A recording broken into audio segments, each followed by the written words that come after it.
Well, I see a wealth of knowledge about immigration in this room. So as we go through some of these basics, please feel free to chime in. There may be questions that you have that I won't be able to answer. That's where Alex is going to come in. So Alex is an attorney in my office and is going to be helping out a lot on the immigration law stuff. He's here on a TN visa, has had several other visas as well, and along the way. And so he's kind of lived this stuff. And so the reason I didn't wake up from law school and say I want to be an immigration law attorney. I started working with technology companies, and then it's like, holy cow, about, it seems like a third to a half of the companies that we start or work with definitely have immigration law issues because of the international aspect of Champaign, Urbana. It's truly a blessing to have all this talent in our local community, and sort of our job as attorneys is to help you figure out how to legally implement that talent, either to start a company or to grow your company by bringing on employees. And it's a little bit like a jigsaw puzzle. It's not, it's not always a straight line. There's just some thought that goes into it. It's a little bit like a chess game. So I'm going to try to talk to you about some of the sort of kind of rules and common things that I've seen that might help you along the way to navigate the process of starting a company legally and or growing your company by bringing on employees or perhaps transitioning from university to a startup or a local company. I do not have all the answers to every question you might have, but Alex is going to be taking some notes, so if you have some questions that you would like for us to follow up on, please let us know. My contact information is on the slides as well, and if you think of something later on, you can email us and we'll try to get back in contact with you.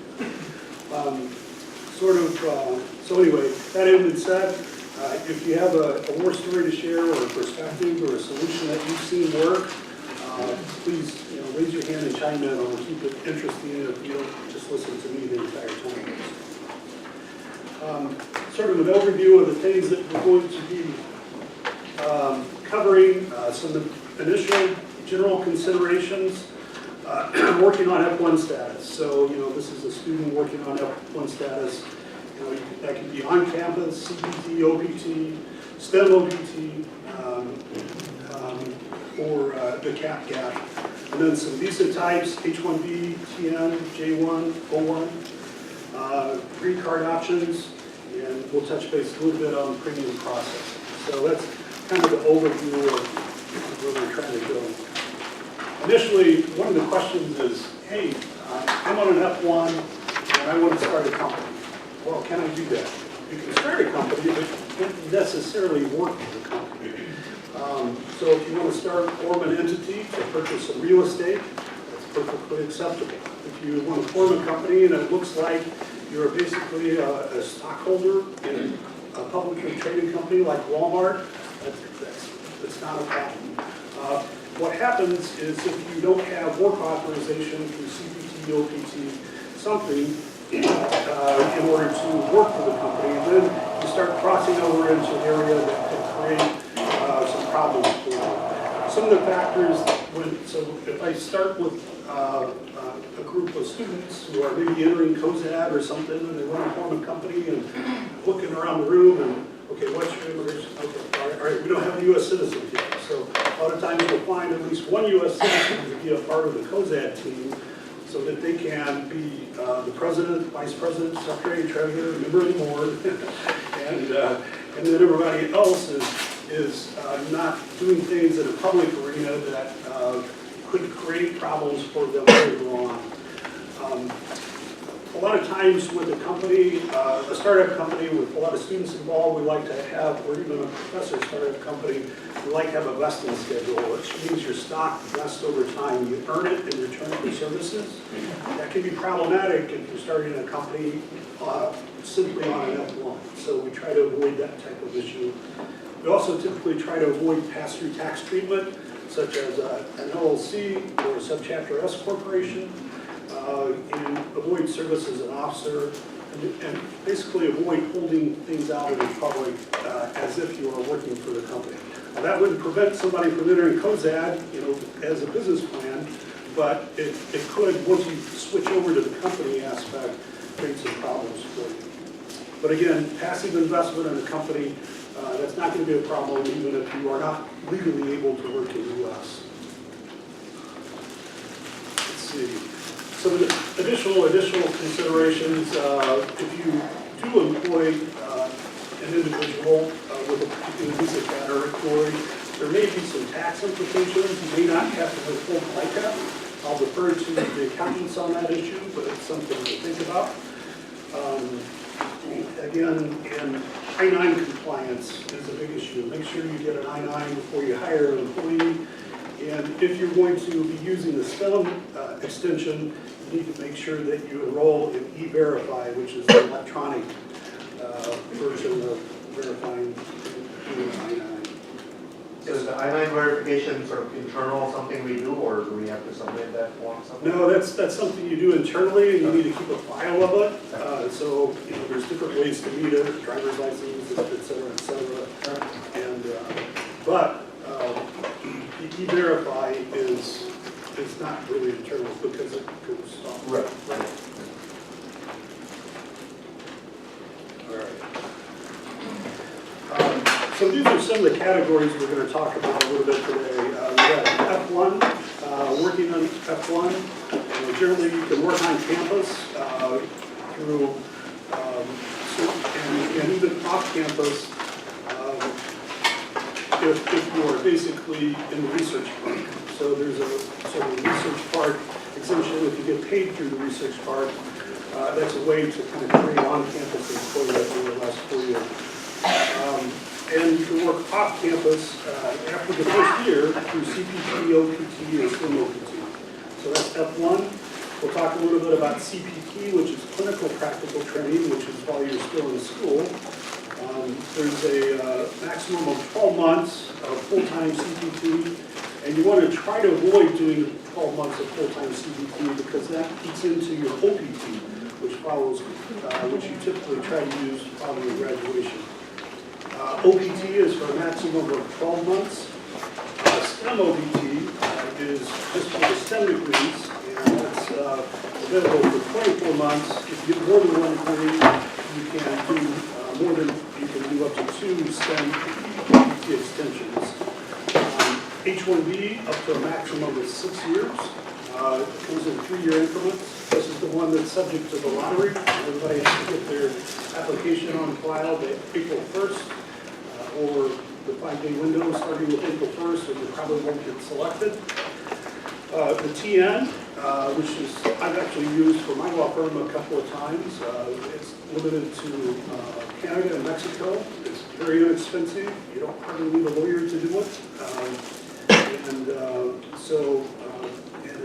it's fairly straightforward. And then we get into sort of the green card arena, EB1, EB2, and O1, and then we'll talk about a little bit about the J1, which is more or less a temporary thing. So that's sort of an overview of the categories. Let's talk a little bit about working on F1 non-immigrant status. F1 students can work off campus cannot work off campus during the first academic year. And so for undergrads, that's usually not an issue. First year undergrads typically, they're focusing on their studies. But if it's a master's degree student or a PhD student, that may be an issue. One of the ways around that is the Research Park program, where you get paid through the Research Park, which is a wonderful setup. The students can work on campus, however. They can work during the first year. They can work in something that's related to student services. So they cannot work, for example, for an entity that was building a new building on campus, but they could work in the campus bookstore or something of that nature.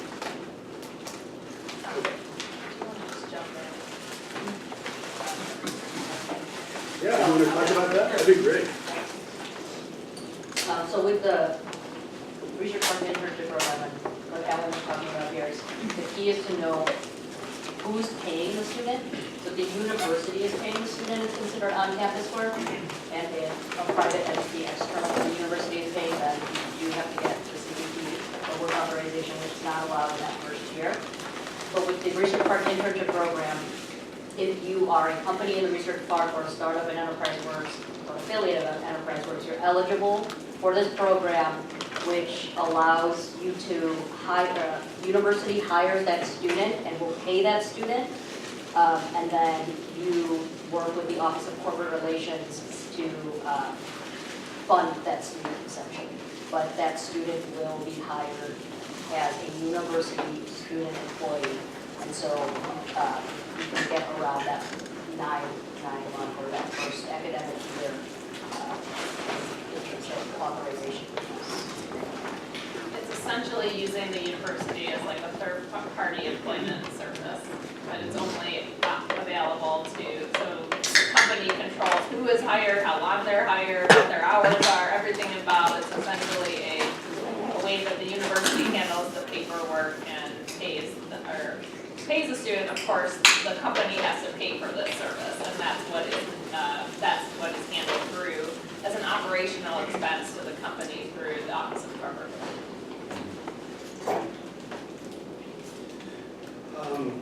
So a question here. So does the university deduct benefits or other things? We're taking overhead, right? What's the 35.9% of the hourly rate that you pay the student. But then there's no benefits and pieces. This is not available for full-time, it's for student employment. Student So hourly. these are not benefits eligible employees typically, so they are, but they take care of taxes. Sure. But there's no additional overhead other than the 30-some%. The hourly, and it's only for the students that you're paying. So there's no charge to be in the program, so you can sign up for it, and then if you have a student that you want to hire, you get that overhead charge for the person. Okay, thank you. So CPT is what you're doing when you're still in school. That's the tool that's available to help you work while you're still in school if you want to work off campus. CPT is employment which is integral to an established curriculum. So some of the curriculum will have this as a part of it, and you won't have to enroll in course credit. Other curriculum may not be a part of the established curriculum, so you'll have to enroll in course credit and possibly pay tuition in order to work under CPT. So CPT can delay the completion of the academic career. The work authorization is for one specific employer, but you can have more than one CPT authorization at a given time. These are kind of rules that I'm talking about, but you're going to end up with working with ISSS to make sure that, and talk to them and say, hey, this attorney said I can do this. Do you agree, right? And they don't charge you for it, right? So work with ISSS, which is the DSO. The rules may be slightly different at different universities, so I've worked with some other universities as well, and I said, well, you better go check with your DSO there. But ISSS is really good, and they'll help you out here. And so I'm kind of going through some of the rules that you think about, or we think about as we form a company, or help you get to the next level. But going back and verifying that is probably going to be something that you do through ISSS. One helpful thing that we've run up against a couple of times is that several departments in the College of Engineering in particular will require the students to enroll in a class. And if it's after the course add or drop deadline, no CPT for that term. So we've gotten all the way to onboarding and not been able to do it for that. That's this year too. Okay. Yeah, they can get a CPT last semester in the College of Engineering. That was also Okay. good and hard to know. So they may have to think about using some of their OPT then. Yeah. Anything else? One of the things to keep in mind that 1 year of full-time OPT, which is 20 hours plus per week, eliminates the students, or 1 year of CPT which is full-time, 20 hours per week or more, eliminates OPT. So you want to, if you're using CPT, you probably want to keep it at less than 20 hours a week or under a year, so that you don't eat it into your OPT. We've already talked about this. Is Megan the contact, or who's the contact? Okay. Anything you see on that slide that doesn't make sense?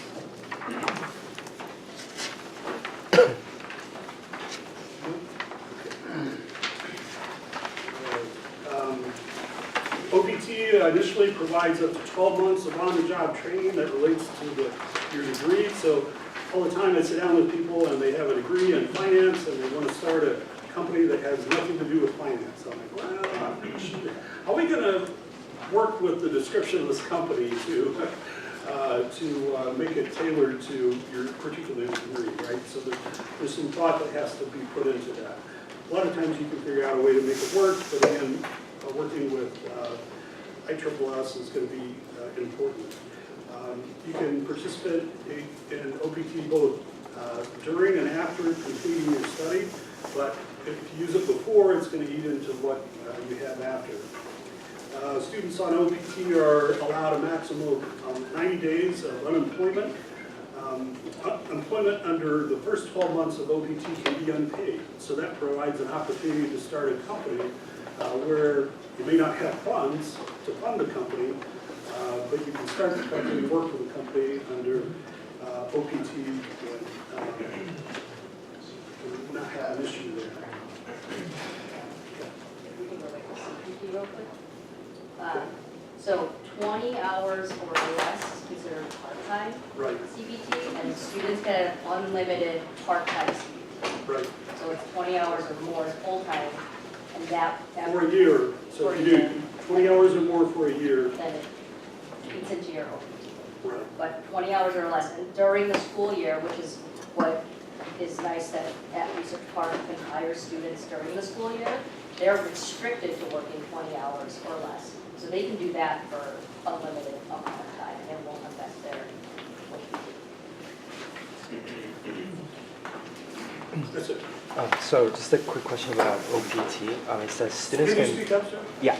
So just a quick question about OPT. It says students can participate in OPT both before and after in a field that is related to the degree that the student acquired. Do you know of any cases where like the job isn't directly related to the student's degree, but they were still able to get the OPT, or if there are like any boundaries? A lot of times it relates to a startup and the job description. And working with ISSS to get a level of comfort with the job description and sort of the business plan of the startup and getting creative. Sometimes you can't do it, but I've definitely worked in situations where it was a little bit questionable, but we worked with things and positioned it in a way that it was approved. Okay, STEM extension provides for a 24-month extension to the 12 months of additional OPT, but it's only available for certain qualifying majors in the STEM area. Basic eligibility criteria: must have a bachelor's degree, you must have completed your first 12 months of OPT, you must file during let's see, you have to file a document in order to do so. The employer must be enrolled in E-Verify. So good reason for a lot of the top companies here, or people who might be employing students with immigration, or individuals with immigration issues to enroll in E-Verify. It must be paid. So at this point in time, if you started a company on your first 12 months of OPT, you need to figure out a way to start paying yourself. And unfortunately, paying yourself in stock does not constitute pay for immigration law purposes, so just keep that in mind. You have to work at least a minimum of 20 hours a week. You can't apply for the STEM OPT extension during the 60-day grace period following your OPT. So you need to make sure that you get that application in before your OPT expires. Okay, don't allow that to expire and then try to apply. You can participate up to twice with STEM OPT extension if you have 2 degrees. But if you don't have 2 degrees, it's only once. Let's see, the OPT does not have to be with the same employer. The STEM extension doesn't have to be with the same employer that used your OPT. And you're permitted up to 90 days or 60 days of unemployment. So you can have some unemployment. So now we're kind of entered the next phase. We've gone through maybe working on campus or on F1 or working under F1 without any authorization, some CPT, some OPT, maybe a STEM OPT extension. And now we're going to try to transition to the next frequent thing, which is the H1B. Sorry, when you said that if you had 2 degrees, you can apply twice, right? Well, what do you mean by 2 degrees? If someone has like a bachelor and a master, that's 2 degrees, or someone has like a double major, and with that context, That's an interesting question. Definitely, if you have 2 STEM degrees, I think you're going to be okay, right? Bachelor's or master's, or but I was reading some information on that, and I don't have a specific answer on that. But it would be an interesting thing to look at, and I think we have some reference. I believe it has to be different degree books. So if you have like 2 masters, then you just get 1 STEM degree, but if you have bachelor's and not masters, then you get books. okay. Double majors don't equal 2 degrees, 1. There we go. And I think it has to be like bachelor's, you get OPT, after your bachelor's, you get OPT, and then you go into your master's, and then you can get OPT again. It's not like if you go bachelor's, master's, you get 2 OPTs. So subsequent to that degree. I see. You don't use your OPT after your bachelor's, you can only use it once after your master's. Okay, thank you. Does it matter whether it's a U.S. school or an international school? I mean, if they have a bachelor's from some school in India, they come here, can they get OPT, or is it only? So for that case, like you need to be on an F1 visa to apply for OPT. So if he's coming to do, if that person is coming to do their masters here, they can't apply an OPT with their while in school or like while doing their masters. So essentially, it has to be a graduate of a U.S. school in order to Yeah. apply. Okay, so in order to transition to the H-1B, you need to apply basically by April 1st of the year. And it doesn't become available until October 1st if it's approved. So you've got this gap. But if you timely file, you're going to be in a position where you can most likely continue to stay in the U.S. and quite possibly work in the U.S. And there are a number of variations on whether you get to just stay in the U.S. and work in the U.S. And it depends on when you file and certain other factors. And I've got a couple of slides here that I'm not going to go into all the specific rules, but the bottom line is filing sooner rather than later is better. It increases the likelihood that you're going to be able to work and stay. It's better to be able to continue to work so you don't have a gap in your ability to work. Everybody likes to just hang around and not get paid, plus the work's not getting done. And your ability to stay and work improves once it is filed, but then even more if it's accepted for processing. So not all H-1Bs are accepted for processing, maybe 1 in 3 or 1 in 2 is because of the overabundance of applications compared to allowed slots. So filing early and then getting it accepted for processing increases your ability to work and stay here in the U.S. Let's see. And there's some frequently asked questions I'm not going to go into.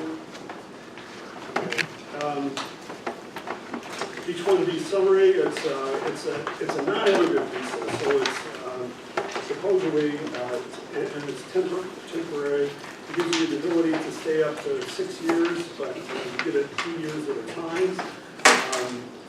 So it's available only for specialty occupations, and I'll get to what those are in a minute. Requiring a bachelor's degree or its equivalent. They're subject to a cap that's 85,000 each year, with 20,000 uses restricted to individuals with a master's degree or higher, and 65,000 for all others. So 85,000 total, 20,000 for a master's or higher. Again, significantly more demand than supply. Maybe 1 in 2 or 1 in 3 get selected.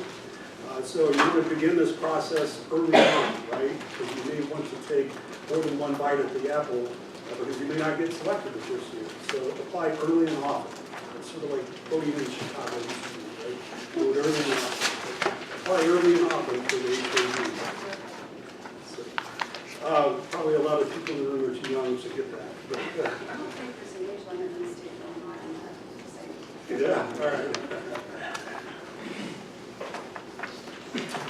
Let's see, dual intent is permitted so that you can intend to stay here permanently and go through the H-1B process. There's a prevailing wage requirement, so this can be an issue for a startup company. You have to be able to actually pay the prevailing wage, and there's a determination process that you go through, so you have to pay.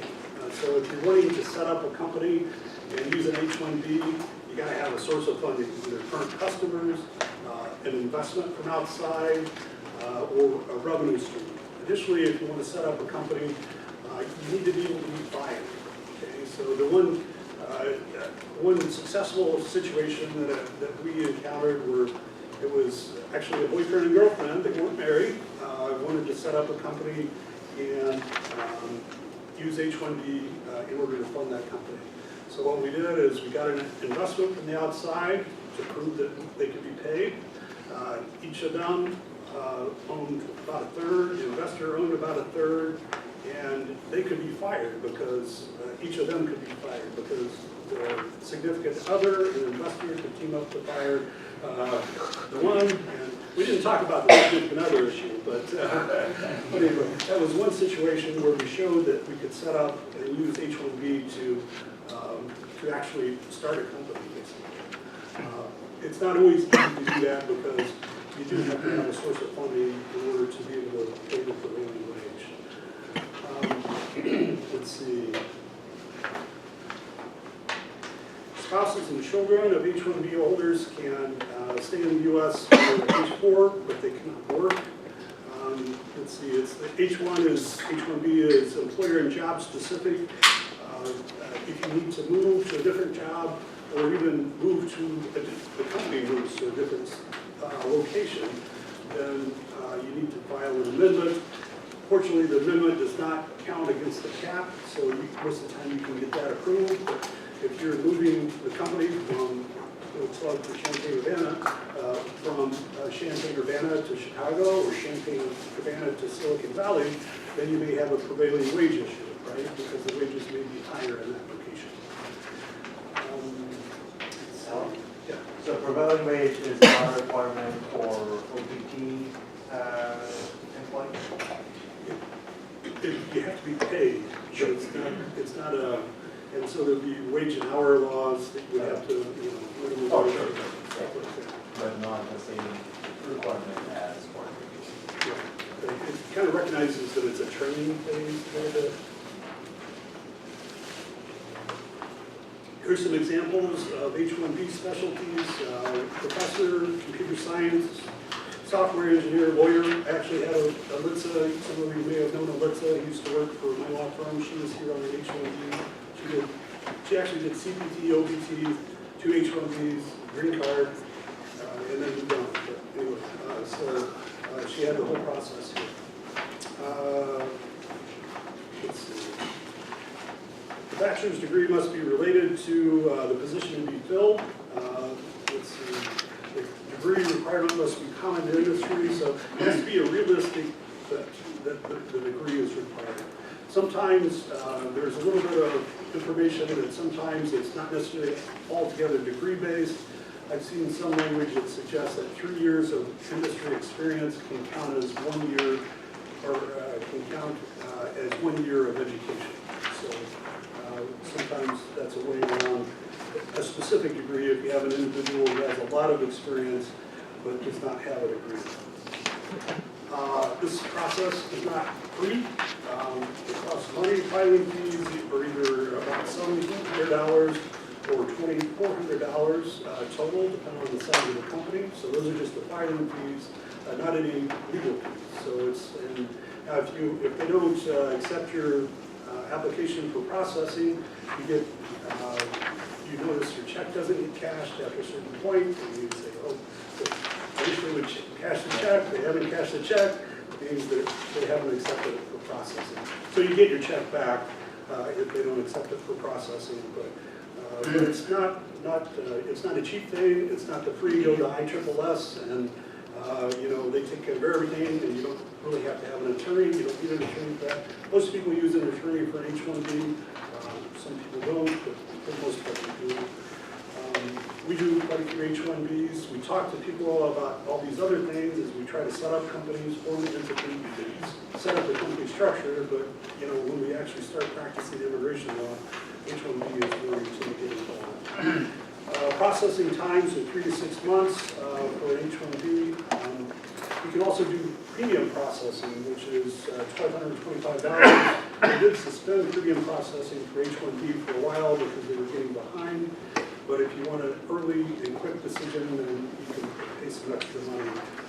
We did this on several occasions because we wanted to, the employer needed to know what was going to be happening.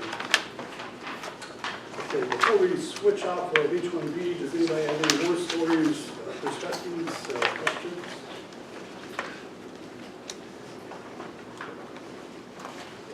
All right, let's talk a little bit about TN. And some of this may change just a little bit. There's some changes coming forward. But TN deals with Mexico and Canada. And it's very easy for Canadians to come down. You just stop at the border with a letter that says that I have an offer of employment. So another attorney at my firm came down on a TN. Alex is here on a TN. You didn't necessarily need an attorney, you just needed a letter with an offer letter and stop at the border and you can get approved. So it is possible for an entrepreneur to use a TN to start a company, but it needs to be an employment relationship. So the individual cannot, or there needs to be a lack of total control of the company. You need checks and balances in order to be in place. So if you're one of several founders and you can be fired from the company, then you can use the TN to help found a company. If you're the sole founder of the company, it's going to take a little bit more work. Maybe you have an outside board of directors, or you try to create some sort of checks and balances that create a system where it appears that you are not going to have substantial control. Again, it's only Mexico and the United States. It's a little bit harder for Mexico. It has to be one of the professions cited under the NAFTA treaty: accountant, computer system analyst, engineer, lawyer, mathematician, etc.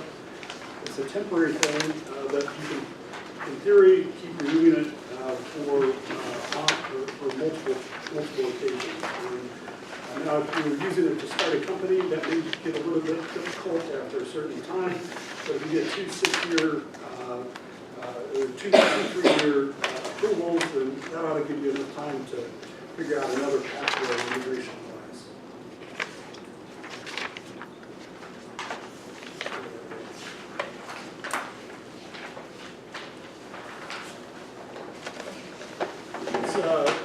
Let's skip to green card options. So the green card allows you to, for permanent resident status, allows you to stay in the U.S. You can't vote, but basically it's a good thing. Right? And there are different categories. We've worked some in this area as well. we've done a lot of H-1Bs, we've done some of this work as well. Let's see, there are sort of three categories: extraordinary ability, that we'll talk about today, extraordinary ability aliens, outstanding researchers and professors, multinational managers and executives. So the folks here from Huawei and some of the other larger entities, you know, if you have people who are wanting to come over to work here from overseas, that may be something that you will be looking at. You could also create a situation for the technology companies if we have an overseas entity and precedence here in the U.S., then that's sometimes a tool that can allow folks from overseas to come here and work in the U.S. The key in this area is high level of achievement. So if you think about, you know, sort of the CPT, OPT, you're sort of student or recent graduate, H-1B, there are certain requirements, and in H-1B, you have to be paid. In this situation, you have to be a star. Okay? You have to have a high level of achievement, and that happens here in Denver. So you know, I don't rule it out, but just, you know, being sort of a postdoc and having finished your PhD is probably not going to get you there. Right? So that's kind of the perspective. Okay, so extraordinary ability aliens, extraordinary ability in the science, arts, education, business, athletics. Okay, there we go. Sustained national or international acclaim. Let's see, extraordinary ability is kind of defined in these slides. There's just a whole host of ways to do it. What was Melania? She was this category. This category, so she was the model and got in under this category. So anyway, but professors who are high-level academic folks, you know, they can possibly get in here as well. I've seen it be approved in different situations for people of high standards. Let's see. EB1B is outstanding professor or researcher. Again, let's see, 3 years of experience teaching and research. Entering the U.S. to pursue a tenure or tenure track teaching position at a university or other institution of higher education. So if you've got somebody who's coming over here and they want to start a company, then give them the EB1, and they can probably also figure out a way to start the company here as well.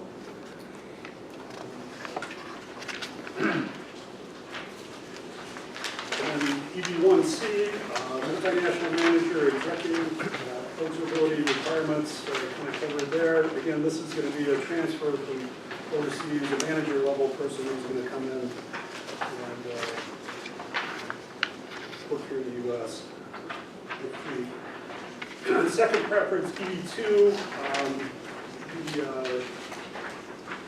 the difference between EB1 and EB2 is in EB2, there's a perm or labor market test. You have to show that there aren't qualified U.S. workers to fill this position. For EB1, you're just such a star that, you know, you get to come in. EB2, you have to show that there is a shortage of U.S. workers to fill this position. So you have to have an advanced degree and have exceptional ability. There are long wait times from folks from China and India. Let's see, there has to be experience, proof of experience that that this individual is relevant to the position. So that's kind of that category. Can you talk a little bit more about the steps for the EB2? Alex, would you like to cover that? Steps in terms of Like what usually the timeline looks like for an EB2? Let's see, I think we did one and it took over a year, right? Yeah, took over a year and ended up, we filed a position, and Alyssa actually worked on it, my prior attorney, and we finished it up when she left, and ended up with an interview in New York, and yeah, so they got the green card. So if you're not not at national opinion, it takes about 1 or 2 years.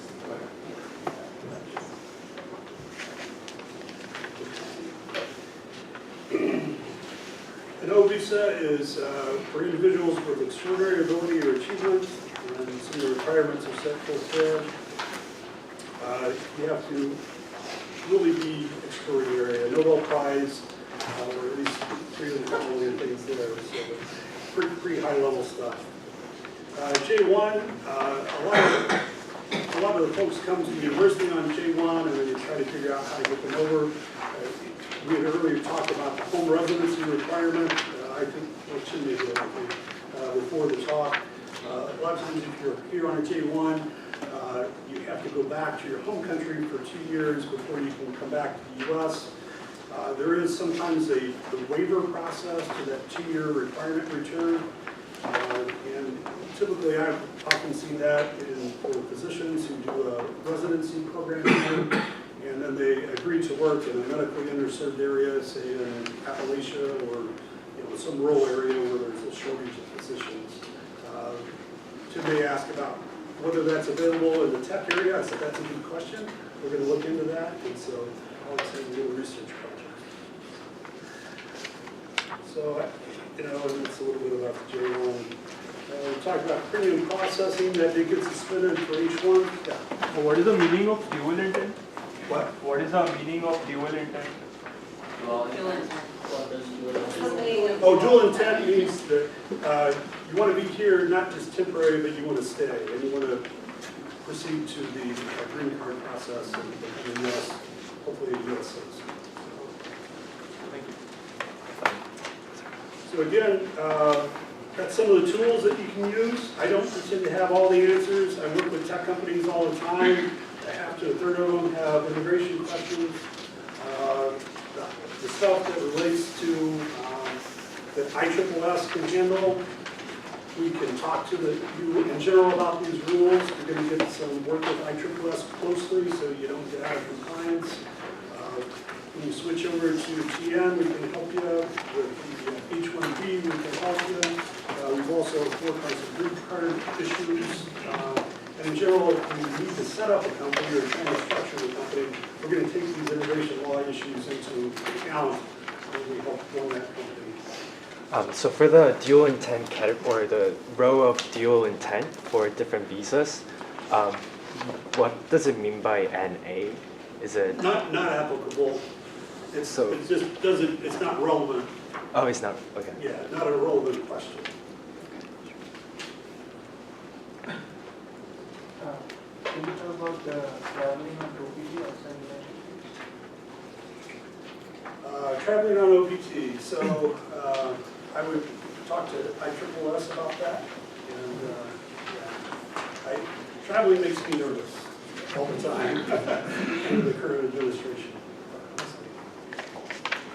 Can you talk a bit about the version of all of these for remote workers? So if you want to employ someone who's not located on site, instead is a remote worker, telecommuting basically, what would be possible, not possible for those categories? In the U.S. or? In the U.S. So in a different town in the U.S., say a person at a different university, a student at a different university, and they do OPT remotely here, likewise with some of that category. Yeah, interesting question. The most interesting question would be on the categories where you have a requirement to pay a certain wage. Where is the wage going to be determined, right? At the location where office is or where they're located. And I can ask a lot of questions. I don't have a lot of answers, but that would be one question for the CPT and OPT. Would be talk to the DSO. The DSO will vary from location to location. ISSS here at the U of I. But H-1B is it's location specific. So what is the definition of the location? I don't really answer that, but I'm sure we can find it out. So, Yorm, right? that down, we'll get back to you. You want to grab me an email too to make sure. Okay, great.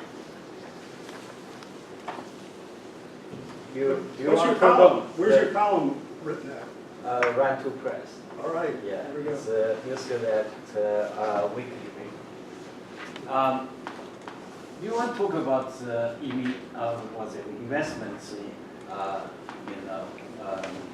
related English. Like the EB5? Yeah, like well, not just EB5, other, I have a lot of clients, they inquire about, some people say, oh, can I buy a house here?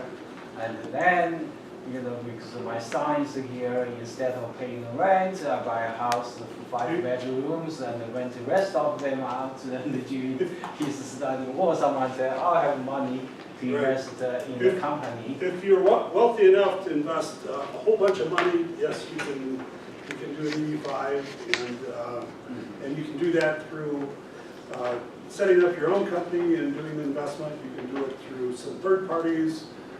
Systems. I haven't dealt with an EB5, but those are possibilities.